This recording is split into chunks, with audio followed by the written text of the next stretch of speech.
I'd like to start by asking about the Iran nuclear deal. Our list of problems with Iran is long. Iran sponsors terrorism, they engage in human rights abuses, test missiles, and take a lot of destabilizing actions in their part of the world. And given what Iran is willing to do, I think it's a lot easier to counter their provocative actions so long as Iran does not have nuclear weapons than it would be to try to cabin Iran if they possessed a nuclear weapon. Now, we forced Iran to the negotiating table with international sanctions, and so far, this nuclear deal has blocked Iran's path to the bomb while putting in place an unprecedented inspections regime. And now President Trump says he wants to ignore all of this, and instead he has threatened to rip up the Iran nuclear deal. But it's not just our deal with Iran. The agreement includes Britain, France, Germany, Russia, China, and the European Union. So he can't rip it up. What he can do is abandon the deal unilaterally.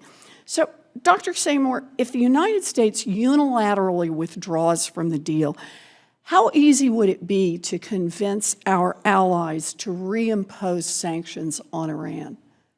Well, I think it would be very difficult because they would hold us responsible for blowing up an agreement which they believe is working to constrain Iran's nuclear program, despite all the other objections we have to Iranian behavior.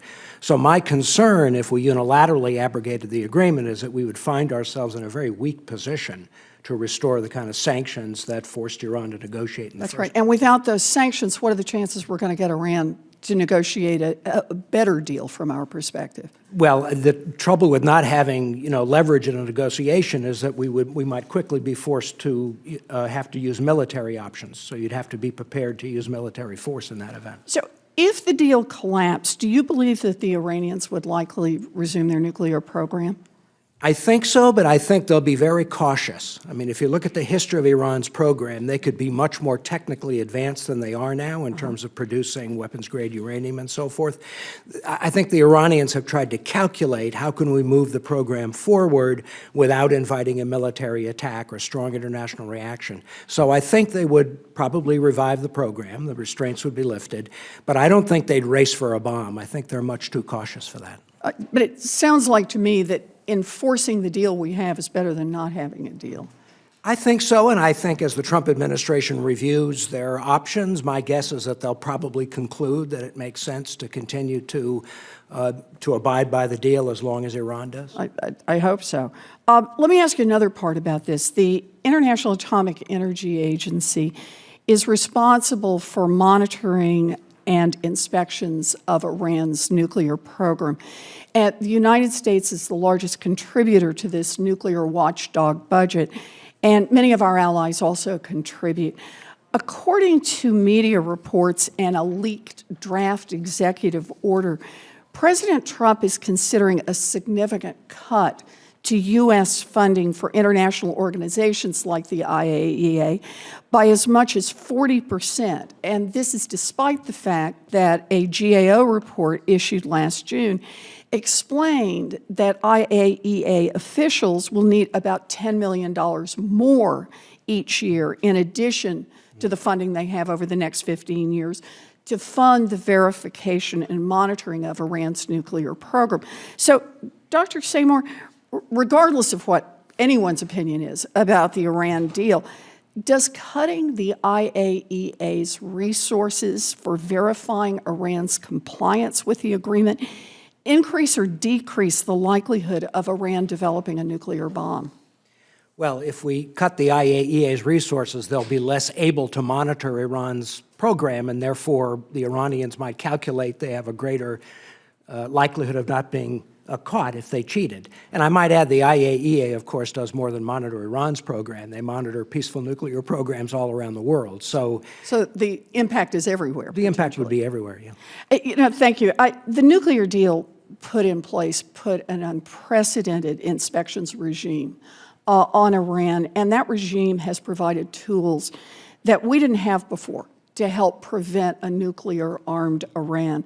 So if that's actually our goal, it seems to me that it would make sense that we want the nuclear agency that's charged with monitoring this to have the tools that it needs to be able to do its job. You know, I made a note here that Secretary of Defense Mattis was and is a critic of the Iran nuclear deal, but during his confirmation, he made the point to our committee, when America gives her word, we have to live up to it and work with our allies. And I think that's particularly true when our allies are signaling that they're going to ignore us if we throw a fit and start to walk away from the deal.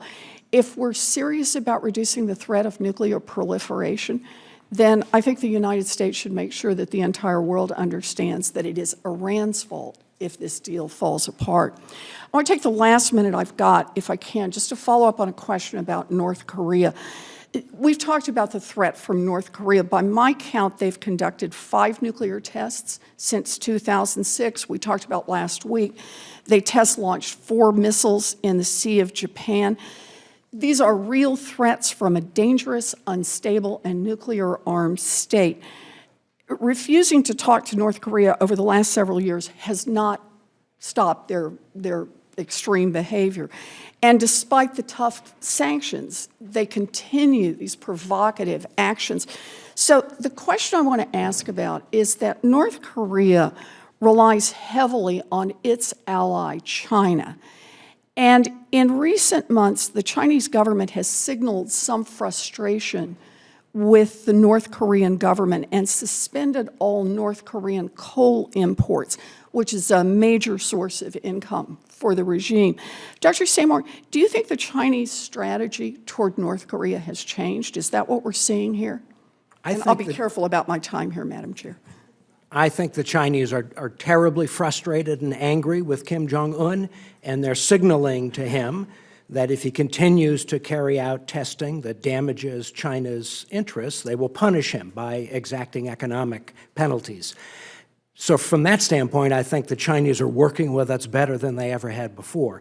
But at the end of the day, I think the Chinese will not be willing to pull the economic plug on North Korea. I think China's too worried about instability.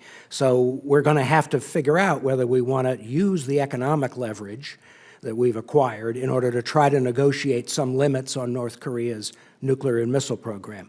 I'm not terribly optimistic that will work. We've tried 3 times in the past, and the North Koreans have always violated or cheated or reneged on the agreement, but I do think it's worth another try to slow down their effort to develop an ICBM. And I take it from this, it is important to keep China to bring as much pressure as we can bear on China to try to get China to bring more pressure on North Korea to try to get them to abide by some kind of control agreement. Well, and to develop a common strategy with China, because even though the U.S. and China have different fundamental strategic interests on the Korean Peninsula, both of us have a common interest in preventing or limiting North Korea's nuclear and missile program. Good. Thank you very much. I appreciate it. Thank you, Madam Chair, for your indulgence.